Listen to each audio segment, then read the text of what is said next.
Le carnyx, c'est quoi? C'est un instrument appartenant à la famille des vents, un petit peu spécial. Il n'est plus guère utilisé de nos jours d'ailleurs, en dehors des films et des reconstructions historiques. C'est un instrument de la sous-famille des cuivres, originaire des régions d'Europe celtique et qui daterait de l'époque de l'âge du fer. C'est d'ailleurs un des objets les plus représentatifs de l'art celtique. Il symbolise l'esprit guerrier et la mythologie celte.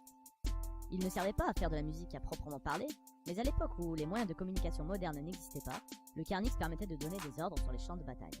De plus, utilisé en grand nombre, il permettait de galvaniser les troupes et d'impressionner l'ennemi. Mais le carnyx, ça ressemble à quoi? Eh bien, il s'agit d'une grande trompe qui ressemble à ça. D'ailleurs facilement reconnaissable par son long tube avoisinant les 3 mètres et son pavillon, l'espèce de tête animale au sommet, le tout forgé en tôle, en laiton ou en bronze.